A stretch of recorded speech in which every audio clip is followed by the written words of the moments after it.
My brother Zach did something simple after uploading his first YouTube video, something that most creators skip, and his views went up tremendously. Not because of better editing, not because of a better thumbnail, but because he understood one thing about the algorithm that most people miss. And that is mistake number 5. And there are 4 other mistakes that are killing your videos right now. And after you upload a video, what you do next matters. These mistakes kill your growth if you keep doing them. They also waste your time, and they also confuse the algorithm and your audience in many cases as well. So here are the 5 mistakes that you must avoid after uploading YouTube videos, and what to do instead, just like my brother did, that caused his very first video to go viral and get to over 800,000 views. Now, if you appreciate me making this type of content, let me know by gently tapping that like button, and let's jump into it right now. All right, mistake number 1 is obsessing over one video instead of making more. You upload a video, then you just sit there. You refresh YouTube every 5 minutes, you're checking the views, you're checking the impressions, maybe you're checking the click-through rate. Meanwhile, you're not making anything new. And this absolutely kills new channels, because when you're starting out, your videos don't need to be great yet. And you should honestly just be spending all of your time making new videos. What you need is volume. Just as an example, a Redditor puts 100 hours into one video, 4 months of work, it got 117 views in 13 hours, and they wanted to delete it. Don't. Just don't. And here's why. There was a famous pottery class experiment. The class was split into 2 groups. Group A was graded on quantity, making as many pots as possible. Group B was graded on quality, making one perfect pot. At the end, the best pots didn't come from the quality group. They came from the quantity group, because repetition beats overthinking. YouTube works the same way. If you have under 30 or 50 videos, stop obsessing over analytics. The algorithm doesn't know you yet. It doesn't know your channel, and your data doesn't really mean anything yet. Your only job after you upload is simple. Make the next video. And the creator who uploads 30 decent videos will always beat the creator who uploads 3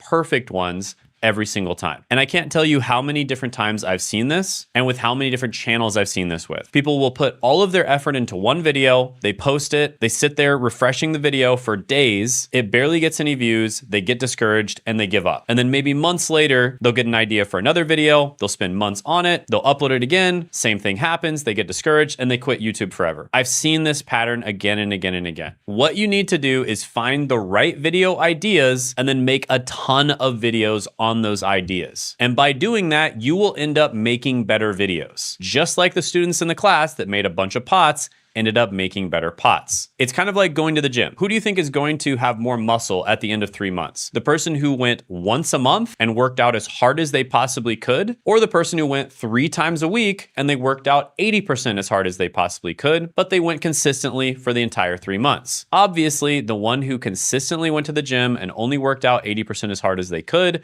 is going to have more muscle. And it's the same with any other thing as well. Especially when you first start, you need to be consistent, because putting in the reps is what's going to make you better. All right, quick break. I'm hanging out with my brother Zach right now. And I just wanted to let you know that this week we are hosting a free live one-time workshop. So one thing that people struggle with the most is finding their niche. And that is why we actually created an AI called the Niche Validator that's going to help you find your niche, or help you dial in your niche if you already have one. And we're going to be giving away this Niche Validator this week at a live workshop. And it's called How to Get Money Quickly with YouTube. And if you're struggling to find your niche, or you don't want to commit months or even years to a niche that ends up not being profitable, then this is for you. So click the link in the description and the pinned comment below. And once you register, hit add to calendar so it shows up on your Google, Apple, or Outlook calendar. And if for whatever reason you're watching this in the future, still check the link in the description and the pinned comment below, because we may be doing another live workshop in the future, and it'll tell you when. Now, you'll also be able to ask me questions live, so I look forward to meeting you. And you'll also get an update on how this guy is doing on YouTube as well. So see you this week, and back to your regularly scheduled programming. Mistake number 2, turning on altered content. Okay, so inside YouTube Studio, there's a setting called altered or synthetic content. And when you're uploading a video, you're going to see this setting. And a lot of creators see it,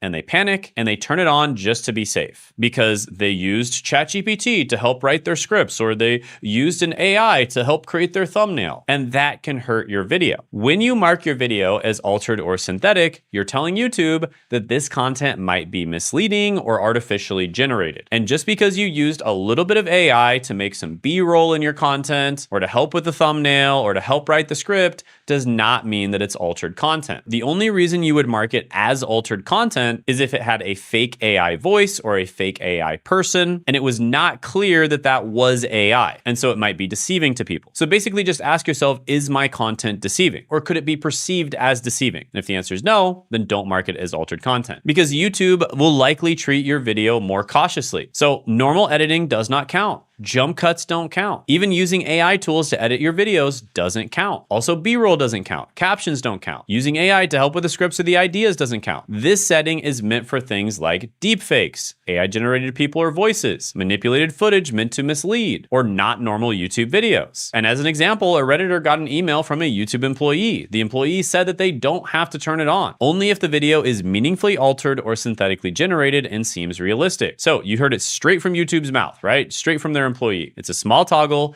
but it can quietly limit how hard your video gets pushed. Mistake number 3, not telling YouTube where to send viewers next. So after you upload a video, YouTube asks one simple question: what should this viewer watch next? And most creators don't answer it. They hit publish, the video ends, and the viewer just leaves. No end screen, no pinned comment, no clear direction. And that hurts your video. YouTube doesn't just care about how long someone watches your video, it cares about how long they stay on the platform. So if your video doesn't extend the session, YouTube has no reason to push it harder. And this is especially bad for small channels. You don't get automatic recommendation chains yet. Every viewer matters more. And a bunch of Redditors said it made a difference to them in a good way. And you can see those comments right here. And these are beginner YouTubers. So after every upload, do this immediately. Add at least one end screen. Link to the most related video that you have and tell people what to click out loud. Even if you only have a few videos, it still matters, because if you don't tell YouTube where to send viewers next, YouTube won't either. Now, here's the thing. Small settings like this one absolutely matter, but they're just one piece of the puzzle. If you want to know exactly what to do after every upload to maximize your reach, I'm doing a live training this week, which you can check out by clicking the link in the description in the pinned comment below. In this training, I'll walk you through the exact post-upload checklist that I use on my channel. You can ask me any questions about it as well. Links in the description. I'll see you there. Now let's keep going. All right, mistake number 4 is not pinning a comment that drives engagement. So after you upload the video, the comment section becomes the next test. Most creators completely ignore it. They upload the video, they get a few comments, and they don't pin anything, and that's a mistake. And early comments influence how people interact with your video. So when someone opens the comments, the first thing they see sets the tone. And if there's no pinned comment, people don't know what to do. Plus, they think that you're not there. The pinned comment lets them know that you are there. But if you don't do this, they're not gonna comment, they're not gonna engage, and they're not gonna click anything. And of course, engagement drives distribution. Now, if you don't believe me, this newbie YouTuber said that a pinned comment helped them gain subscribers. So immediately after publishing a video, pin a question related to the video or pin a link to the next most relevant video. That single pinned comment can increase comments, let people know that you're actually there,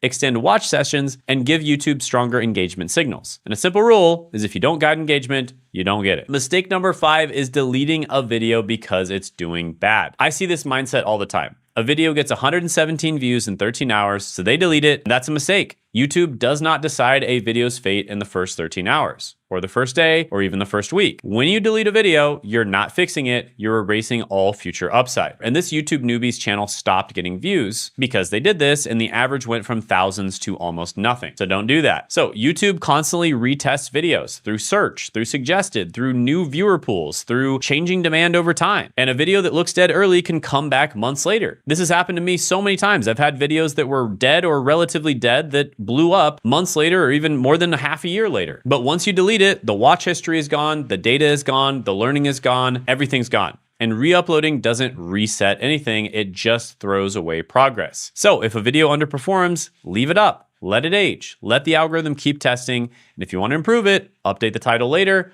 update the thumbnail later, but don't delete it. A simple rule is a video that's struggling today still has a chance, and a deleted video has 0 chance. You don't grow YouTube by protecting one upload, you grow it by building a library. All right, I'm gonna give you an extra mistake here, which is mistake number 6, and that is trying to optimize something that isn't working yet. Now, after you upload a video and it underperforms, most creators immediately try to fix it. They tweak the editing, they adjust the pacing, they obsess over retention graphs, they A/B test the thumbnails, they change change fonts, music, transitions, all the little things on their next video. And that's a mistake because optimization only works after something is already working. And on YouTube, the idea does almost all of the heavy lifting. If the idea isn't strong, both the idea of the channel as a whole, as well as the video as well, the video idea, then better editing won't save it. Better lighting won't save it. Better pacing won't save it. Because if you try to split test and optimize, you're going to split test yourself into poverty. Do not optimize something that isn't already working. The only time you start optimizing something is if it's already doing really well and you want to make it do a little bit better. This is like putting salt and pepper on a rotten egg. Like, it doesn't matter how much salt and pepper you put on it, it's still a rotten egg, right? Don't try to put salt and pepper on something that isn't edible. But if you find something that's edible, you put a little bit of salt and pepper on it, you're going to make it even better. But this is the mistake that I see people making all the time on YouTube, is they try to optimize something before they found something that's working. And that's a massive mistake. Your whole goal when you first start on YouTube is to find winning ideas, right? Find the winning idea for your channel as a whole, as well as the winning idea for individual videos. And by the way, that's something we're going to help with in the live training. Click the link in the description, the pinned comment below to attend. We're even giving away an AI that helps you select your niche and the best video ideas for your channel. So do not miss out on that. Click the link in the description and the pinned comment below to get a hold of that. But it's only for those who show up to the live training. All right, mistake number 7 is not replying to comments after you upload. Now, to be fair, this one isn't absolutely necessary. I just think it's really helpful, especially when you first start your channel. So you're gonna do your pinned comment right when the video goes live anyways, so you might as well reply to a few comments right after you upload. Now, it's not only the comments that you get on that video, but you can also reply to comments that you got on past videos. The whole point is you want to train your audience to know when your videos go live, because you want them to go live at the same time. And then after your videos go live, train your audience to know that you're gonna be there commenting during that time. And this is going to be so unbelievably useful because it's basically gonna make your comment section 1 hour after uploading into a forum. Now, like I said, this isn't 100% necessary. I just think it's really helpful. Just as an example, my brother Zach replies to every single comment on his channel, and it's not gonna be overwhelming until you start to get like a lot of comments, and then it starts to get overwhelming. You know, I do not reply to every comment on my channel anymore because I'd be spending all day doing it, but for a very long time I did. Now, real talk, if you're watching this and you're serious about YouTube, not just curious, there's a link in the description to book a call with my team. Now, this isn't for everyone. It's for the 1% of people, or maybe even less than 1%, who watch my content and actually want to take action and treat YouTube like a professional. So we're talking about business owners who want to grow on YouTube. We're talking about YouTubers who are already crushing it and they want to crush it even more. We're talking about YouTubers that are getting views, but they're struggling to monetize. And we're talking about people who want to treat YouTube like a business, treat it really seriously and skip the line and get to the point where you have a functioning channel that's set up for success when it comes to the niche as well as monetization from the beginning, AKA treating it like a business. If that's you, book a call by clicking the link in the description in the pinned comment below. Only do it if you're very serious about YouTube. We're very picky about who we accept into our coaching program. And also check out this video right here about someone that we recently worked with.